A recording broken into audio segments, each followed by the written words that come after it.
Welcome back to Southern Chills, where I delve into the darkest corners of the internet to bring you spine-tingling tales. Tonight, prepare yourself for a mind-bending creepypasta that will make you question the nature of reality itself. So, sit back, turn off the lights, and grab a glass of your favorite drink as we let the haunting begin. There isn't much time left now. I'm trapped in my bathroom, waiting to die. So excuse me if I gloss over some of the details. My name is Ben Foster. I'm a mechanic. I work at a little service station called McCain's here in Heidelberg. About 4 months ago, people started vanishing around town. The first was a young girl named Elizabeth Stewart. I worked on the family car once or twice, but I didn't really know the family. Eventually, all of the Stewarts went missing. 3 days later, my boss Ted Taylor and his entire family disappeared. In 2 months, 27 people went missing, but it didn't end there. As of today, 123 people have gone missing. When the news reporters stopped reporting and left town, so did the feds. After that, lots of people packed up and skipped town, leaving Heidelberg a silent husk of its former self. I'm not sure how many people are still here, but it can't be many.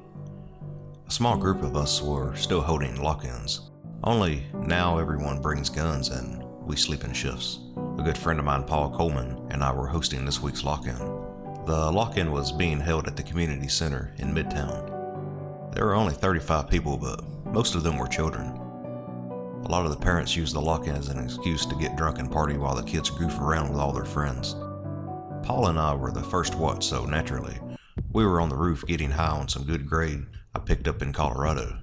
Paul lit a blunt, taking a good long hit before coughing like a newbie and passing it to me. "Yeah, I think it's Fletcher," he said, still coughing from his first hit. I took a deep drag and looked out over the empty streets, shaking my head. There's no way one man could take that many people in that short a time. That's impossible. I took another hit and passed it. Paul laughed and asked, "If it's not for him, then who?" I thought about it for a second. I don't know, man. For all we know, it could be aliens or some stupid shit like that, but what I do know is, it isn't Fletcher Sims. We sat there talking until the weed was gone, and then went to make the rounds I was on the front line while Paul went to check the rear of the building. I was walking the parking lot when something caught my eye. Across the street from the community center is a small storefront area. There hadn't been anyone there for weeks, but I could have sworn I saw something in Gentry's hardware store. I moved slowly, keeping my eyes on the window. I saw movement in, but I didn't see anyone. I stood there for a second, hoping it was just a weed, and just as I was about to turn and walk away, I saw a man pass by the counter carrying a box. I stood there until the guy spotted me and waved. I recognized him instantly. It was Thomas Gentry, the owner's son. Thomas and I grew up together. He's always been a bit of an asshole, but I never had any real problems with the guy. He came to the door with a strange smile on his face as he unlocked it and stepped out. "How's it going, Ben? What are you doing out here?" There was something off about him. He seemed taller than I remember, and there was this smell coming off him that made my stomach turn a little. "We're hosting a lock-in across the street. You should come. There's plenty of liquor and beer. We could sit on the roof and catch up on no times." Thomas glanced over my shoulder at the community center as a smile started to stretch across his face. "A lock-in? I haven't been to one of those in a while. I might take you up on that." Something about the look in his eyes gave me a bad feeling, so I decided to do a little digging. "So what brings you out at this time of night, Tommy?" He paused for a second and smiled. "Oh, not much. I was just leaving town for a camping trip and I stopped by the shop to pick up a few supplies." We talked for a while longer, then he went back inside, grabbed his stuff, and left. On my way back to the community center, I heard gunshots coming from the back of the building. As I started running, I heard Paul screaming for help. When I made it to the back of the community center, I was overwhelmed by the strongest smell I've ever encountered in my life. It made my eyes instantly tear up. I thought I was going to puke, but when I heard Paul screaming, I pushed through it and turned the corner. There was no one. Paul's 336 was laying on the ground near the dumpsters, but he was gone. It got quiet, and I started looking around, thinking maybe it was a prank. I slowly made my way over to Paul's gun, picked it up, still scanning the area, waiting for Paul to hop out and scream, but it never happened. That horrible smell was making my skin itch. The news reports about some kind of gas being used on the victims flashed through my head, and I panicked. I ran full speed back to the main entrance and rushed inside nervously, locking the door behind me. Mr. Murphy was in the lobby with several of the parents, all clearly on alert due to the gunplay going on outside. They bombarded me with questions that I didn't have answers for. I had no idea what the hell was going on. I told them step for step exactly what happened, and they still had stupid-ass questions like, what was Paul shooting at, and where did he go? Once they realized I knew as much as they did, the crowd dispersed. Mr. Murphy came over and took a seat near me, shaking his head, a slight smirk easing onto his face. It's really a shame, you know. I liked Paul.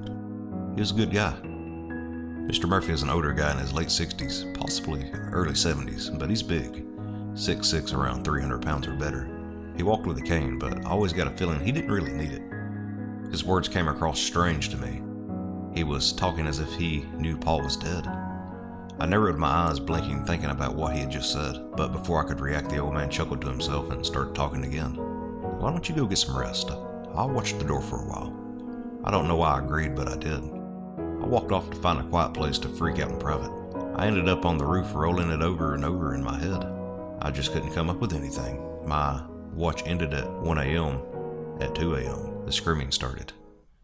I was laying down trying to sleep when I heard children screaming. I grabbed my shotgun and rushed into the hall while everyone was running to the main lobby as screams got louder.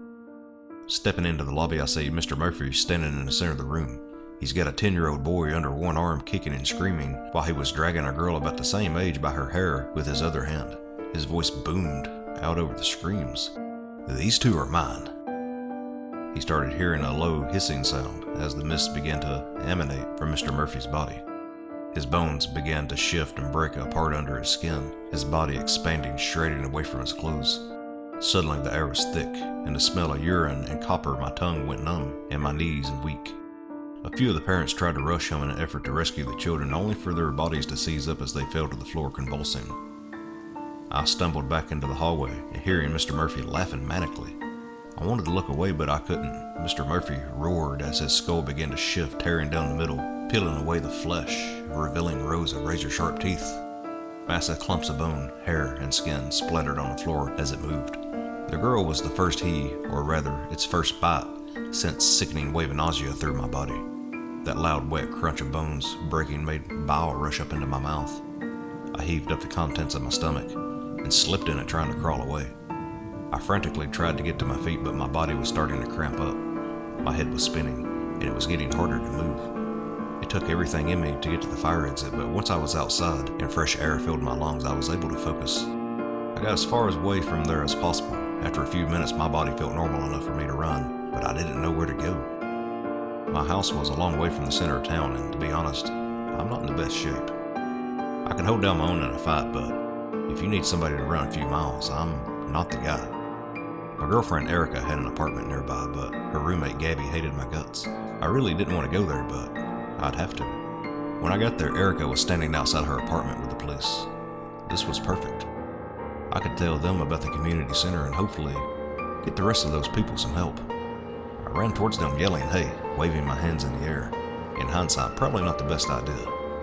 I was blindsided by one of the other officers and tackled to the ground. Not knowing who or what just slammed me, I started putting up a struggle. Right up until I heard the worst 3 words in English language. Taser, taser, taser. Followed by 50,000 volts surging through my body, making me plank out and piss my pants at the same time. After the dust settled, and my girlfriend vouched for me, I told them about the community center, being sure to leave out the part about Mr. Murphy turning into a creature, because they wouldn't believe me anyway. By the time the police arrived at the center, there was no one left.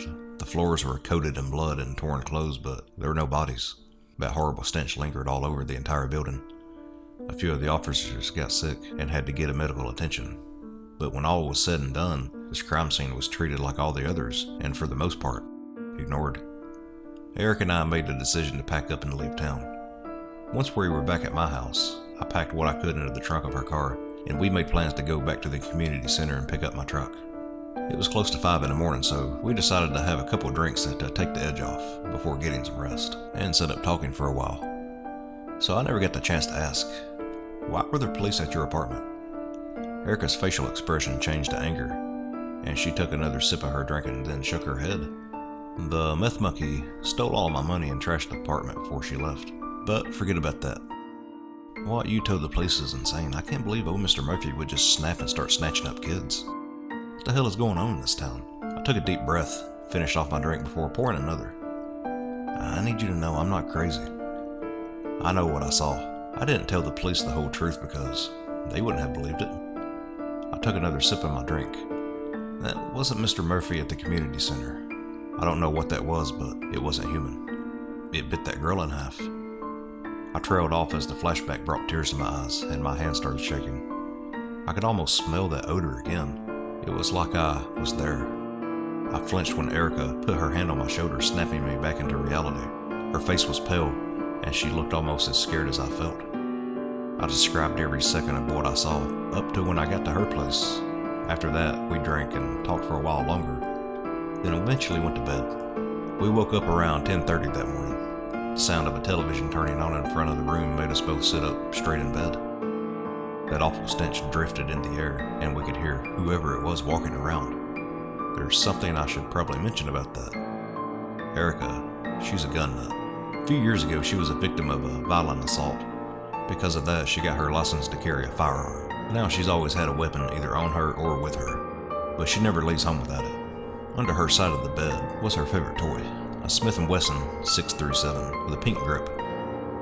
Erica grabbed a gun, clicked off the safety, and cocked the hammer back slowly to keep it from making a noise. We slipped out of bed and moved to the door. I had dropped my shotgun back at the community center, so all I had was a baseball bat. We crept down the hall to the living room to find Paul coming out of the kitchen. Erica aimed her gun at him and started yelling. "What are you doing here, Paul?" As Erica slightly turned to glance at me, Paul lunged at her, and she fired. The shot hit him dead center in the chest. He took one more step and fell face down on the floor. The second he hit the ground, I started hearing that hissing sound, and I knew what was next.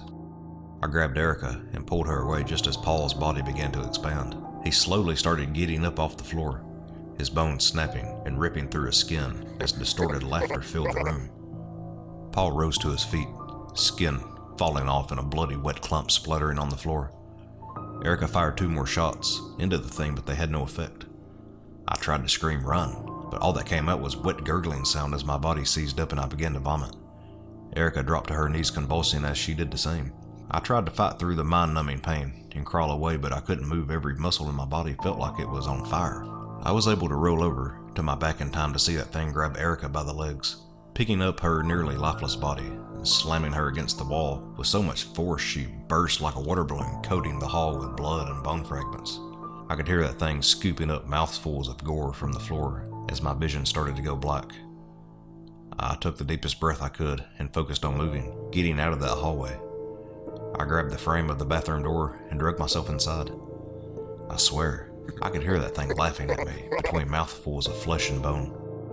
It's coming for me now.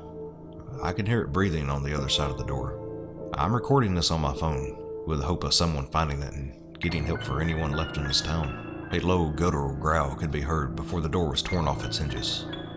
A man's voice, presumably Ben Foster, could be heard screaming seconds before the recording stopped.